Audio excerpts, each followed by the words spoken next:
Fascinating stuff there, and it's good morning to Rob Heffernan. How are you feeling this morning after that win yesterday? I woke up this morning to Marion and I was like, guess what's after happening? I'm the world champion, and we were just laughing, like, I just woke up and it was like a dream, it's a dream come true for me. Did you have any expectation waking up at what time it was? The walk started very early, that you were with a chance of taking gold. Yeah, I finished fourth in London last year, and this year my training went better, and I put myself in a situation this year. I put the right people around me, and I was more motivated after the support that I had in London last year to be extra motivated this year to come to Moscow and take on the Russians in Moscow. Being an Irishman taking on the Russians in Moscow is like Ireland beating Brazil in football in Brazil, And I was saying it all year, I wanted to kind of have that Rocky story, somebody from Cork, Ireland, coming to Moscow, and so no, I was prepared for it all year, to be honest. We saw in the women's pole vault with this by Ava that the Russian crowd were perhaps the most supportive of the athletes that were trying to beat their guy. What were they like out on the roads for you? I fed off it because in London last year I had so much support from the British and Irish public there, and I knew it was going to be the opposite this year with the Russians cheering on the Russians, so I just fed off a negative, and the more they were cheering for the Russian, the more energy I had off it, so no, I enjoyed it. It was good.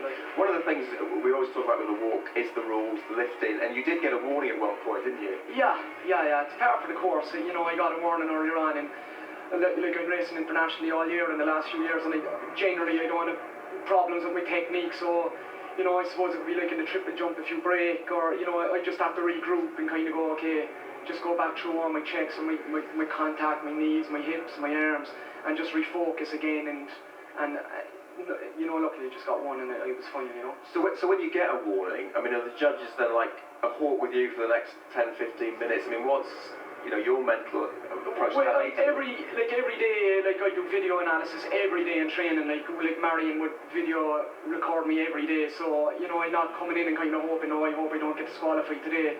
And some days, when I'm really tired, she's like, Rob, you're coming through high on your right side, or relax your hip, and there could be a couple of things off, or you might be getting lazy and you're not concentrating, switch on your glutes, and it can be just a check, and be coming around and Marion will give me a cue. She's like, Rob, watch your right side, and then I cue and I come through lower and I try to have more contact and just stay more concentrated, Rob, you're talking about some of the technical parts of walking there, but there'll be many young people who'll be thinking, how do you get involved in walking?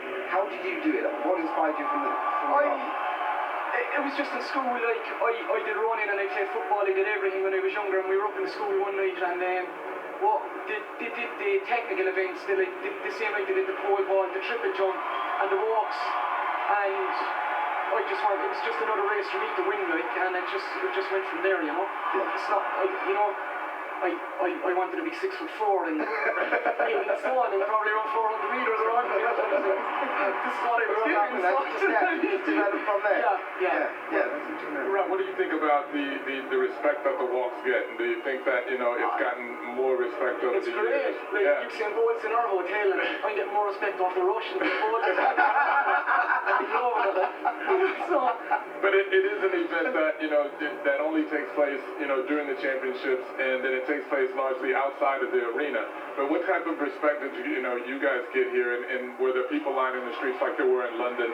We're not getting a lot of people out here in the stands, so what was it like out there? After London last year, in the mall in London last year, the support was just unbelievable, and even the coverage, BBC coverage back home was just unreal, and when I came home I was nearly a national hero for finishing fourth, and I knew all of that support was going to be there again yesterday, and I wanted to deliver for everyone who supported me all year, and I think if anybody's good at any event, they can make it look good, and you'll get the respect if you're good enough, probably don't, we didn't have the depth in Ireland, or, it's probably walking wasn't something that you would get into, but if you're good at anything, people will respect it, and I can remember coming home last year, seeing kids race walking around cross-country courses, and race walking to school, and, people were trying it, Yeah. Talk about how important your wife's been to you, because she's an athlete too.